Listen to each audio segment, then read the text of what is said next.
Well, thank you everybody for sticking around.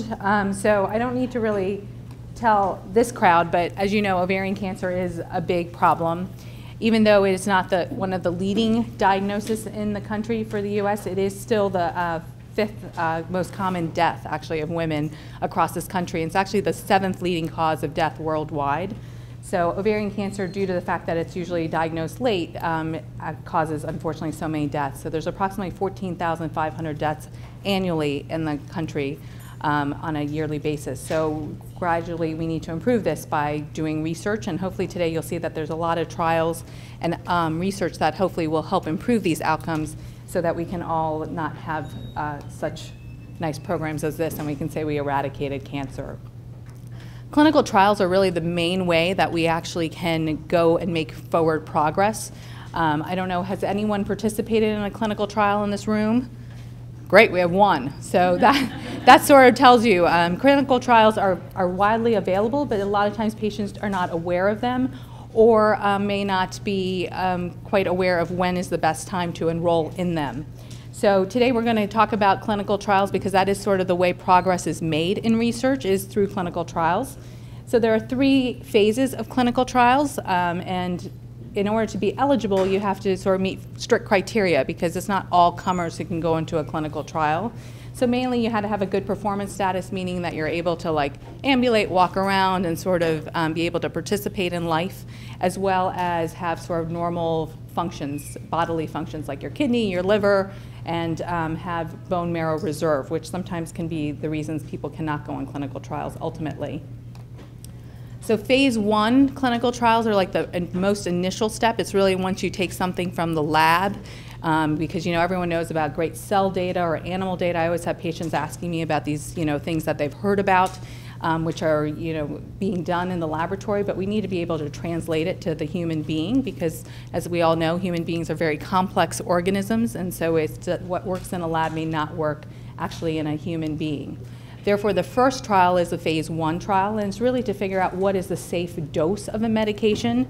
So it's really a trial that has a small number of patients usually, and it's given to all comers. It's not necessarily only specific to ovarian cancer. It can be given to lung cancer patients, breast cancer patients, and just trying to figure out what might be the right dose as well as what is maybe the right exact disease type to use this drug in. Because a lot of drugs you might have heard of, chemotherapy that you're taking actually is given for breast cancer or given for lung cancer, or maybe in different ways and methodologies or doses, but they all at some point started through this process, okay?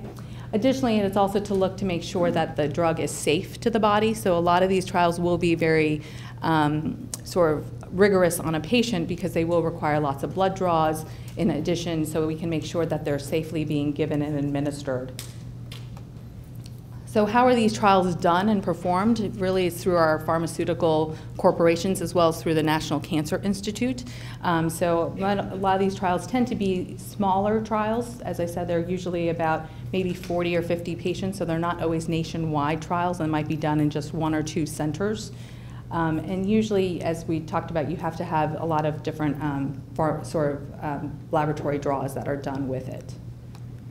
So moving up is the next is a phase 2 study, and that's actually when we finally decide that which may be the best organ site or disease site that we should actually use this medication. So when we had that phase 1 trial that was done with all comers, lung cancer, GI, ovarian cancers, different cancers, we may see that there's actually a signal or a target in ovarian cancer, and that's when it would be sort of broadened up just specific for ovarian cancer.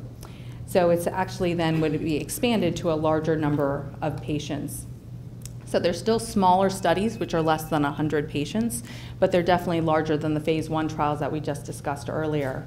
And in there, they would take the drug dose that we discovered in the phase 1 trial and use it in the phase 2 to make sure that we're seeing the effects that we want to and make sure that it is safe as well.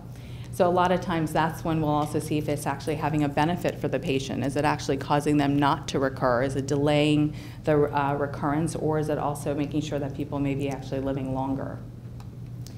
And sort of the last one is the phase 3 trial, which is like sort of the trial right before it becomes standard of care. And this is the trial that's randomized. And so what randomization means is that there usually is 2 groups.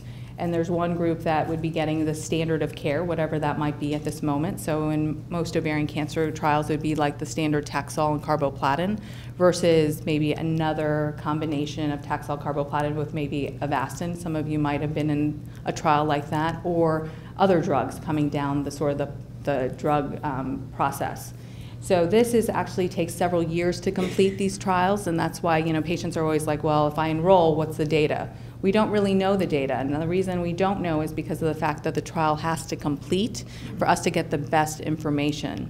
The nice thing about clinical trials is the fact that there's always a data monitoring board for all these trials. So if there looks like there's being harm done to a patient, or it's not looking efficacious at a sort of a midpoint or timed intervals, they will close the trial as well early. So I always tell patients you're actually getting probably the most surveillance or being watched even more closely than your doctor can do normally, because of the fact that there's all these built-in safety measures in clinical trials, because it is definitely important for us not to harm patients either by enrolling them in a trial. So, in this country, a lot of times people feel like if they're on a trial, it must be an experiment. Well, it is an experiment, but it's an experiment hopefully to get us into a better phase of treatment. And so I always tell patients the benefits that you're seeing with Taxol carboplatin are actually trials that were done in the 80s and 90s. So these are drugs that we commonly use now and take it for granted. But Taxol, when it was first administered, actually patients were in the ICU setting and actually were monitored for cardiac arrhythmias. Today you get Taxol as an outpatient. So see how much progress actually has been made, and that's because there was women who were brave enough to go through clinical trials to help benefit us today. So it is a good thing to try to see if you can participate at some point. So the holy grail of what we're really all trying to figure out is what is sort of targeted therapy, because we know that cancer is not the same, even though the diagnosis may be the same from patient to patient, and we talk about stages and we talk about the same sort of histology, meaning what the pathologic it looks like underneath the microscope, but it's not really the same from the people who are if you look to your left and your right, you all have had different paths and journeys. And so we're really trying to figure out what is the next way to sort of figure out how should we actually be treating patients, and that's targeted therapy, or understanding even better on a sort of a molecular basis, going down even further and looking in sort of the genes of patients and the genes of tumors, and understanding what is the environment, why they grow, and trying to actually find a target for this. And so I think there's been a lot of progress. You may have heard of something called like the Cancer Genomic Atlas, the TCGA program. Actually at WashU we participated in that, where we supplied samples of patients, and actually they have now a large database of hundreds of women of ovarian cancer, and have actually realized that even though we say high-grade serous cancer, there's definitely different types when they look at it molecularly underneath the microscope. And hopefully with those sort of understandings of different genes that are sort of up and down regulated and different pathways that are involved, we'll be able to even sub-categorize our patients so that we might actually give them better therapies for the future. So I think it's coming down the pike that we will see these improvements, and it'll take time.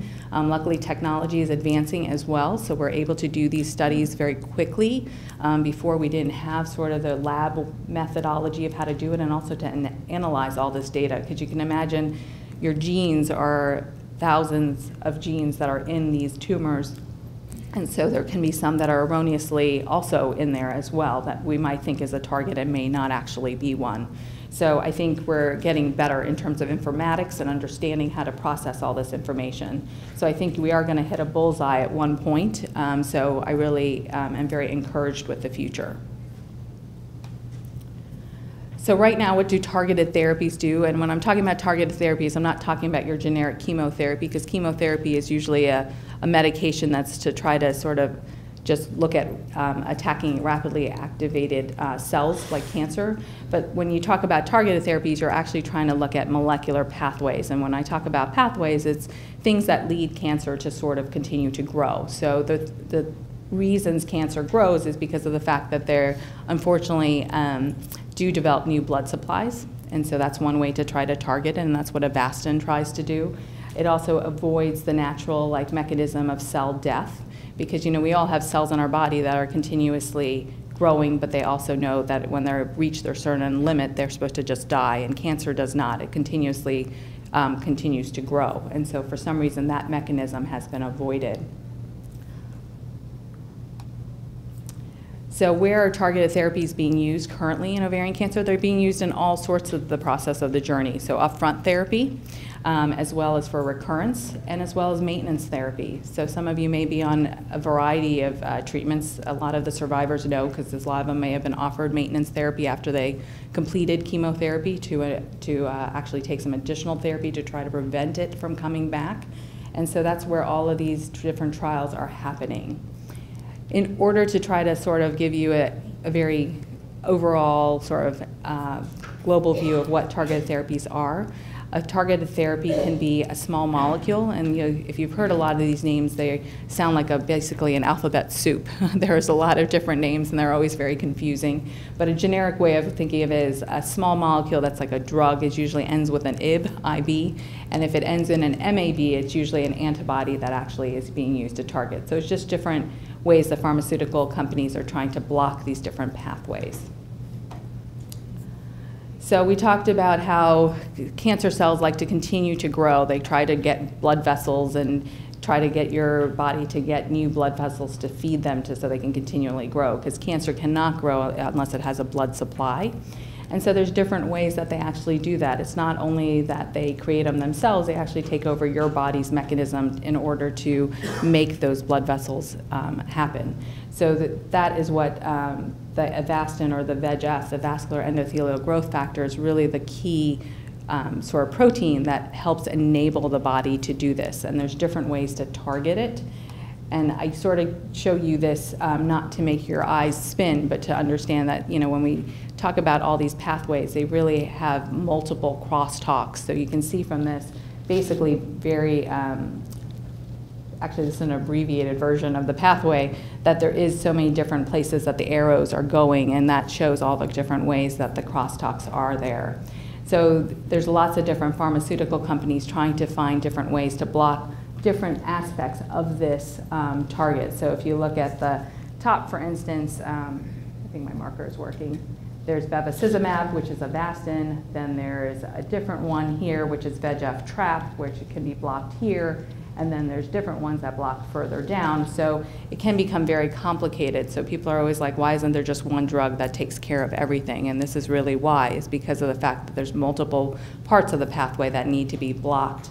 And unfortunately, the body can come over and have resistance, can overcome and become resistant to these treatments too, because it's only blocking one area of that pathway. And here you can see that it's multiple pathways. So I'm talking of Avastin because of the fact that it actually was a large trial that was done. There's something called the Gynecologic Oncology Group, which is a nationwide trial. There's multiple centers across this country which actually participate, because as you can see, ovarian cancer unfortunately affects a lot of our women, but we don't have the same numbers as other tumors do. So we have large collaborative groups to try to do these trials. And this trial was actually looking at the question of whether we should be even adding Avastin to our upfront treatment. And also, not only should we add it, but should we be putting patients on maintenance therapy? And what maintenance therapy means, that the completion of chemotherapy, if you look to be in remission, should you continue on something to try to prevent a recurrence? Because we do know, unfortunately, a lot of our women will recur. And so this was a randomized trial. It's a phase 3 trial, so it was a very large trial, which had about 400 women that enrolled, and it basically had 3 arms. And you can see the arms are listed here, and the first one was just getting your typical standard carboplatin and Taxol along with a placebo, and a placebo means that you don't get anything else with it, along with the maintenance. And then the second arm was looking at adding Avastin just in the upfront, and the last arm was putting Avastin along with maintenance therapy. And what we found is that there actually was a delay in the progression-free survival of about 3 months if you took the additional 16 months of Avastin. And then this trial was looked at and allowed to continue to accumulate data to look at overall survival. Because when you talk to survivors, really what they want to know is, how is this going to impact my survival for good? Not just necessarily right now in the present, but what is it going to do for me long term? And unfortunately did not have an overall survival benefit. So that was a little disappointing, because we saw these great sort of signals in the delaying of progression and it coming back, but we didn't see it translate into overall survival. And so that was one of the things that was found on this, and that's why a lot of times we're not advocating the use of Avastin up front, because we really would like to save it maybe in the recurrence and try to use it at a later date. Can you become resistant to Avastin like you can so that is like platinum resistance? Right. So it's the same thing. So we're learning much more about our biological therapies and this about resistance, but yes, there are patients who do become resistant to it. And the side effect profiles of these other drugs are very different than standard chemotherapy. They're not the ones of like hair loss necessarily and nausea and vomiting, but actually can have very severe side effects. Like for Avastin, there's a lot of patients get hypertension, about 15 to 20%. Their blood pressure will be high and usually can be controlled with a medication, but sometimes not. The other one that can also be there is there's about a 3 to 5% chance of a bowel perforation, meaning a hole in the intestine. So we had to take into effect also putting our side effect profiles along with quality of life and treatment benefit. So that's the other thing that people have to always put in the equation when they put this through. But that's a great question. And if you have questions, please stop me along the way. It will make things much more interactive, which is better for me too. All right? So great question. So because Avastin wasn't considered to be a home run, and it actually did not get FDA approval for ovarian cancer for upfront therapy, because the FDA looks at phase 3 data to try to make their decisions of what they think is what we should allow to be for treatment. We did not get an approval for that. So we do definitely know that ovarian cancer has a lot of vascular endothelial growth factor. So people are looking at other ways, and so this is another mechanism of trying to block that same pathway called VEGF trap. And it really means to try to trap the receptor, so the place where you are having this start to create blood vessels. And so I'm not trying to make this very technical, it's just to let you know that there's a lot more out there than what we sometimes always hear, because I think Avastin got a lot of press, but there's a lot of different pharmaceutical companies that are trying other medications to do a very similar thing, but maybe with a better profile of safety as well. And so in this one, for instance, it had the very similar side effect profile as Avastin did with a GI perforation, but it was 1% as opposed to 3 to 5%. So that is an improvement at least. And blood pressure was still an issue because about 18% of patients did have blood pressure issues. So there are definitely other examples of very exciting drugs that are being used for trying to get block the vascular pathway in in ovarian cancer as well. And so there has been probably one of the more exciting ones is the one on the last line, which was showing that you add this to chemotherapy that we use very commonly, weekly paclitaxel, and they actually did see a benefit of progression-free survival of about over 5 months, which in cancer is actually a very good progression-free survival, meaning that you're delaying the cancer by that much. The FDA usually looks for at least 3 months, and so 5.4 months is very close to almost doubling that. So it's very encouraging, but we do not have the overall survival benefit yet. So we don't know if that will continue to hold for the future. What's the name of that drug? I can't remember. Trebabanib. Trebanib. Okay. Yeah. So we're going to actually switch gears to the other, because there's other molecules that are important too. Something called the epidermal growth factor has also been thought to be very important. So this is a nice schematic showing you that there's multiple different receptors for this. About 60% of ovarian cancer patients' tumors will express this. And that's the other thing that makes it sometimes hard to figure out these targets, because how do you define expression? Do you define the expression by how much it sort of stains underneath the microscope, or is it more of a functional type of expression? And that's what I think the laboratory and the physician scientists were all trying to figure out, like what is a real signal in somebody's tumor to say that this is a good target for them? Because there's definitely different ways to try to figure this out. It's sort of like when you go shopping and you see like 5 different dresses, but everyone sort of has a color that they think they look the best in. Well, how do we know what triggers that color in you versus somebody else? And your tumors are sort of like that too, in the sense that they express all of these molecules probably, but to a different extent. And we need to find out which is the one that actually is the best fit. And so that's where a lot of the complications become when we're analyzing these tumors.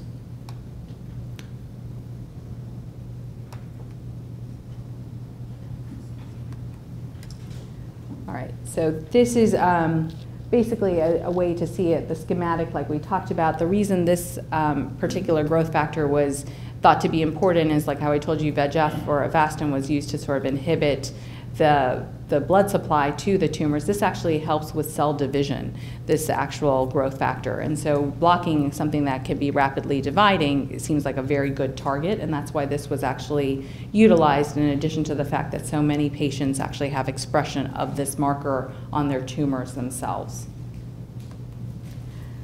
So going back, there's been multiple trials that have been done because of the fact that there's so many different types of ways to block this growth factor, and this is just sort of a summary slide. And you can see that, unfortunately, even though it seemed to look very promising in the laboratory setting, it did not actually come to fruition in a clinical setting. Even though it's been done in more than 5 different trials, the results were very dismal, and so it never made it very far. For ovarian cancer, at least. It's very popular for lung cancer, so you may know some patients, unfortunately, who have lung cancer that they might be on these treatments. So something that's very encouraging that's come down the most recent data is actually looking at PARP inhibitors. You may have heard of PARP inhibitors. How many have heard of it? Great. Okay, we have some people in the room who have. So PARP inhibitors are actually, it's a mechanism. We all are made up of DNA, and we want to have a way to maintain our DNA from errors. And so PARP inhibitors help correct those errors in the DNA. And in that sense, that they hopefully correct or overcome this, it will hopefully help treat the cancers as well, because DNA is dysregulated in tumor cells. And so the encouraging thing had been looking at a phase 1 trial that was done, and this was published in the New England Journal of Medicine, which is like sort of a holy grail of places to be published, and a phase 1 trial of just 46 patients where they followed who, some of them did have a BRCA mutation, because a lot of patients who have a BRCA mutation will actually be more susceptible to having a benefit from this drug. And they actually saw that there was a huge clinical benefit of over 52%, which is quite overwhelming, and that's why it's actually progressed into further trials. So there's no magic one PARP inhibitor. This is sort of to show you that there's actually multiple trials ongoing right now. A lot of these we have open at WashU, and they're looking at for patients who are in the upfront setting. So there's a trial that some of you may be participating, looking at actually adding a PARP inhibitor in the upfront setting with chemotherapy along with Avastin. And so it's actually using 4 different drugs all together in combination, and we're actually have that trial open where they're looking at different ways of also administering those drugs, because no one knows if you need to take a PARP every day, should you only take it for 1 week out of the month. And so there's actually all these different combinations. There's about 6 different arms on that trial, trying to figure out what might be a better upfront therapy as well. Also PARP, go ahead. Are these phase 1 trials? So, yeah, so the PARP inhibitor trial for the upfront is actually a phase 1 trial that's going there, and then it will be the next, it's going to be the step, whatever is the arm that wins from that trial, is actually going to be the next phase 3 that we put through from the gynecologic oncology group. How many years out do you think we are from PARPs being available as a single agent or as, to be used? Sure. It's probably another 2 to 3 years, because of the fact that we need to have these trials and the data for the FDA to approve it. Because in order also for all this drug development that I'm talking about, you had to imagine how many millions of dollars get invested by pharmaceutical companies, and so the prices of these drugs are so expensive, and that's what sort of precludes insurance companies of wanting to accept them unless they actually have a benefit. And it's hard to get compassionate care, unfortunately, for PARPs also, because it's been tried. I've written many a letter and it doesn't seem to work too well. Yes? Are these available in other countries at the current time? PARP inhibitors? Yes. So they're available on trial, but they're not available, like if you went to the UK, you can't go and get a PARP inhibitor. No one is farther along in the development? No, unfortunately not. A lot of these trials also now are international trials because of the fact that it's very hard to get trials done sort of quickly with one country. So a lot of these are sort of international as well, to try to get the information quicker so we can maybe get that data and propose it to the FDA or the regulatory institutions of other countries as well. because this is a worldwide problem. It's not just the US. Okay. But there are, these trials are being done for, as I said, if you have also gone into remission after a recurrence to get a PARP inhibitor sort of as a maintenance therapy. We do have those trials open at WashU currently if somebody is interested in trying to get at least on a PARP. Are you on the trial or on? No, I would like to. Yeah. I So, was excluded from the trial because I'm BRCA2, but I developed breast cancer in between after Oh. my ovarian, and so I'm excluded from the trial for 3 years because you can't have two cancers. Right. Even though they're both BRCA Correct. related. It's one of the unfortunate things. Most of these trials, like I went back to, have eligibility criteria. And the reason they have those eligibility criteria is they're trying to be able to really compare apples with apples as much as they can, even though we talked about how under the microscope and molecularly these could be different. But you know, a patient who develops both breast and ovarian and is BRCA positive is probably different than a patient who just develops only breast, because there's lots of families that have only breast or only ovary and not both. And so we don't know those nuances or subtleties to try to figure out why. But it is very disheartening when you can't go onto a trial and are willing to participate, because it's hard to, believe it or not, in this country, only about 10 to 20% of patients participate in clinical trials. So, you know, it's hard to say we want newer and better things if we don't have patients who are willing to also participate, because it takes both. I'm sorry? Or be excluded. Or be excluded. Because you're not at the right time or Yeah. recovery or whatever. Yeah, I read about a lot on these. Yeah. Disheartening. Well, it's true. It's for a lot of things. Also, a lot of women are not necessarily treated by GYN oncologists, and so if you're treated with a medical oncologist, you may not have access to these type of trials. Access is also a big thing for women with GYN cancers, because you know there's not always a GYN oncologist in rural Missouri, but we are lucky that people come to us. But you know, there's lots of different factors. So I don't want to say it's just patients' insurance also precludes sometimes people from enrolling on trials. So you have to read the fine print of your insurance too, and it's very disappointing as well. So there's lots of factors, but there's very few patients overall who enroll into trials. Yes. Is the when you sign up with the WashU clinical trials, Mhm. is that inclusive? I mean, of all WashU clinical trials, So or is it a different sign up for clinical trials? there's not a different, but in our, for instance, in our division, we have nurses who actually will screen our patients. So if you're an active patient with us, we'll always keep screening to see if there's some trial that you might be eligible for. Because today I'm just talking about treatment trials, but there are definitely trials that we have preoperative, which I'm going to sort of touch at the end of the talk, as well as other trials on like quality of life after you've gone through your treatments. So not everything has to be a drug trial, but today, you know, we're focusing on sort of treatments in the future of what is coming down the road. I was asking because I had signed up, Mhm. and, but I haven't been contacted for any of the, you know, I matched, but I haven't been contacted. So that's why I was wondering the clinical trials, what we're talking about here, Mhm. would I qualify for any of this? Well, right now you're in remissions, correct? Yeah, so right now it's possible. A lot of these trials also, they're always changing. So some of the ones, especially on the PARP inhibitors, just opened in the last 2 or 3 months. So it also depends when you last saw us and things like that. Okay, so Okay. you have to be a patient. Mm-hmm. Okay. Yes, it's not like if you just have your surgery or a treatment, you continue to be there. But we always do encourage patients to contact us if they're interested to see if there is something available for you at the time. Because a lot of patients will be treated with somebody else or come back and want to know of other options as well. So we're always happy to look to see if there's something you might qualify for. Okay.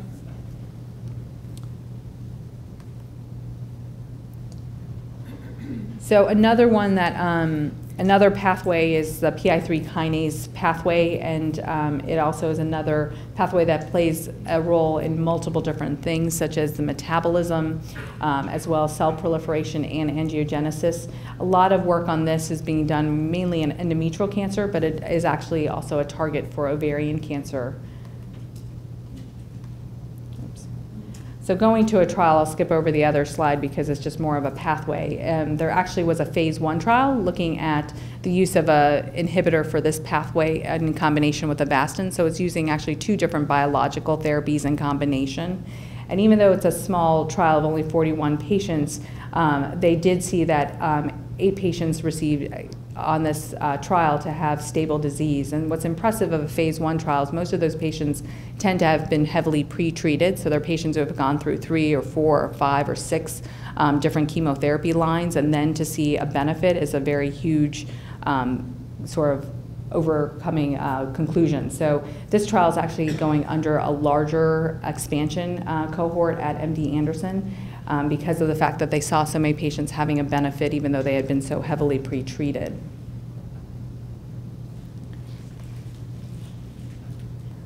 So another promising one is also called the aurora kinase inhibitors. This is another pathway that is being looked at. It's actually overexpressed in ovarian cancer, and there is current trials looking at inhibiting this type of pathway in order to see if there's a benefit. So these are all sort of the basically a 1,000-foot view of biological therapies. There's definitely a lot more. I touched on some of the ones that are more promising. A lot of times patients will come into our offices asking about immunotherapy because a lot is not just only to target a biological, but also to figure out what we can do for our immune system to try to help. And so there's 3 different ways that the immune system can be targeted. One is to sort of target the way that the cancer cell presents itself to the immune system and try to block that, because if we can, then maybe we can actually stop the cancer from growing. Another is by trying to stimulate our own antibodies within our own body in order to try to get rid of a cancer. And the last is potentially to try to get rid of the antigens in a different mechanism of using your T cells. So there actually has been phase 2 studies looking at the use of ipilimumab, which people may have heard of this drug especially in the use of melanoma, because it's been a wonder drug for melanoma, but it's actually also being used in recurrent ovarian cancer. We don't have the data back from it to see if it has an effect or not, but it was actually thought to be a good target because it affects sort of the way your body gets their T cells activated, and your T cells are a way to try to fight the cancer. There's another one, which is a phase 1 study looking at targeting something called the anti-program DEath1 antibody, and it's being used in all sorts of cancer types because it is a phase 1. And then there's also different vaccine trials. So one way to sort of cause your body to maybe recognize this is actually vaccine trials. So there's lots of different vaccine trials going through as well. Some of you may have participated. There was one when you went into remission. There was a vaccine against the CA125. You know, a lot of you all get your blood test every couple of months to make sure that you're in remission, and it's actually a protein that's excreted by the cancer, and that's why we actually check your blood to see what that level is. But there was a vaccine developed to try to block that protein to try to see if we could hopefully maybe make sure that you continue to be in remission and it wouldn't come back. Unfortunately, it did not work, but that was a clinical trial that was used. And so currently there are other ones which are using these type of different peptides that are expressed by ovarian cancer and combining it with a pox virus. A lot of us know pox virus because kids are immunized to different pox viruses, right? And so that's a way to sort of hopefully stimulate the body to make a big immune response by adding that pox virus to a peptide that we know is expressed on ovarian cancer. So one of the limitations of all these vaccines is how do we actually try to get our bodies to make their own big, vigorous T cell response to this peptide, and that's why adding this pox virus or other viruses might actually help, and so it would be like a combined approach.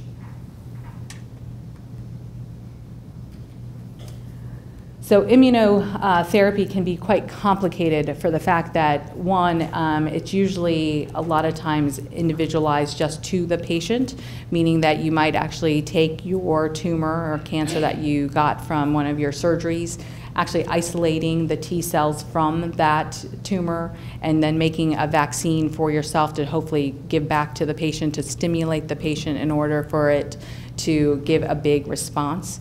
You can imagine in order to do that, it takes a lot of It takes a lot of laboratory skills and experts. It's almost like doing like a bone marrow transplant, if you ever know how much work and effort that is. And so we're talking about hundreds of thousands of dollars for one patient to be treated in order to make these type of immunotherapy progress.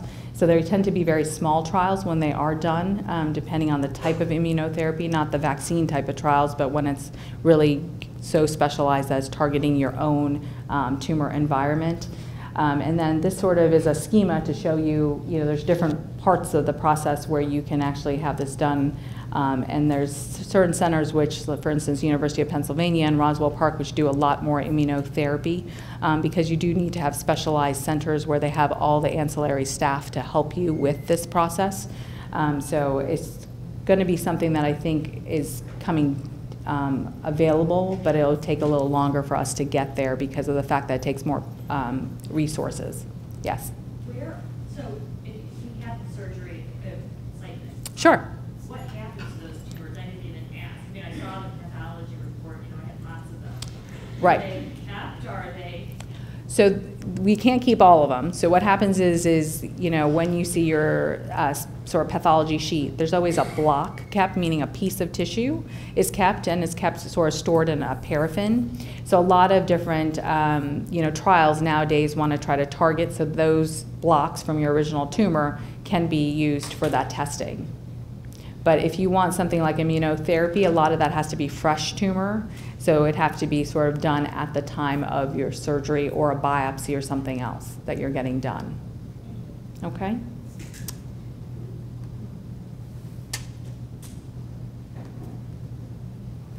All right, so I got the 5-minute warning. So I'm just going to sort of breeze through these slides because I'm before you and lunch, so that's a big problem. We do have pre-surgical trials. I told you we're trying to sort of collectively around the country try to characterize what are these tumors, how can we better treat them. So we have been fortunate enough to participate. I told you about the TCGA, but we have something called CPATAC, which is another NCI sponsored trial to actually, they've selected 4 sites across the country to collect ovarian cancer tumors and try to even further characterize them. It's sort of like the next step after the TCGA because we found these sort of signals and now we want to make sure we can confirm them and see how we can improve on them. So we participate in that, and we also have one that's going to be started for neoadjuvant chemotherapy patients. Some of you may have not gone to surgery first but had chemotherapy first, and so we think those patients probably are a little bit different than the patients we think we can do surgery up front. And so this is actually trying to characterize them a little bit better as well molecularly. Upfront therapy, we have the trial that I mentioned before, which is using the PARP inhibitor. A lot of you were interested in that, along with Avastin. It looks like maybe one patient might be on that trial here. And so that is ongoing as well. And then also to sort of talk about, we talk about most of what I've focused on today is on high-grade serous cancer, but there is low-grade ovarian cancer, there's clear cell, and we are even sort of getting newer treatments that are targeted just for those as well. So like a MEK inhibitor is being used for low-grade ovarian cancer, and so we are trying to, as I said, further subcategorize so maybe we can actually improve our treatments for our women. And then the print, none of this print is meant for you to read. It's just to sort of let you know that there's lots of different trials. I'm not related to an ophthalmologist or anybody trying to get you glasses. But it's to let you know we have lots of different trials, and they're always changing. So we always do tell our patients that, if you are in remission or have unfortunately suffered a recurrence, to please also contact us if you're not being followed by us, because we usually might have something that might be novel for you. So always keep that in the back of your mind. I would hope to leave you with the fact that based on this sort of small abbreviated talk that you learn that there's a lot of different treatments coming down the road. Not all of them are going to be chemotherapy. You're going to see lots of different drugs with lots of fancy weird names that are hard to pronounce, but hopefully the combinations will make for better outcomes in the future. Personalized medicine is definitely on its way. However, it has a lot of stumbling blocks to still work through. I think we are going to get to a point where we will have people much more characterized, and your pathology reports will look, even more detailed than the one you might have received. Currently, we are doing sort of profiling on a lot of our tumors. Unfortunately, a lot of times we might see something that is a pathway that has gone awry. However, we may not have a drug at this time to target it. So hopefully with all this archiving, we'll be able to match patients to better treatments in the future. The other thing I'd like to sort of emphasize is hopefully you've sort of seen a snapshot. Clinical trials are really the way to try to help participate, help to move this field forward, hopefully put me out of business as well as my colleagues. We'd all love to be unemployed and have no more cancer in this world. And the way to do that is through actually clinical trials. So with that, this is sort of what a cancer cell looks like, and that tells you why there's so many different pathways. So we sort of gave you snapshots of just everything looking perfect in sequence, but this is a lot of the crosstalk, and this is why it's so hard to take care of cancer. So thank you for your attention. If there's questions, I'm happy to answer them.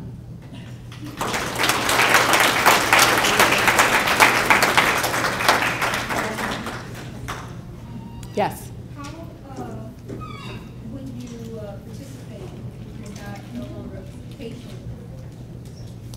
So because these trials, usually a lot of them, if they're especially a drug trial, you have to become a patient of ours because the drug is provided by a pharmaceutical company, and so it has to be sort of very well characterized, logged, and detailed. So you would have to be seen by one of us to enroll you in a trial like that. Even the quality of life trials, you'll have to come because you have to come for certain appointments in order to meet all the milestones of the trial. Trials, I will tell you, require a lot of work on the patient's part as well. It's not only just the physicians trying to get you on, it's actually also the dedication of the patients, because without you guys, we can't get these trials done. Yes, sir. Which drugs are being used now, and which hospitals and doctors are using them? I'm sorry? The new drugs used now. Well, the new drugs are on trials, and so a lot of them are available if you come to see us. We have a lot of the drugs I talked about because we're lucky enough to participate in these pharmaceutical trials. But there's not a specific doctor. We're a group of 6 doctors at WashU, so all of us are using them. Yeah, it's Barnes-Jewish, correct. So we're a Siteman Cancer Center on Kings Highway. And I can give, the number is 314-362-3181. That might be the best way.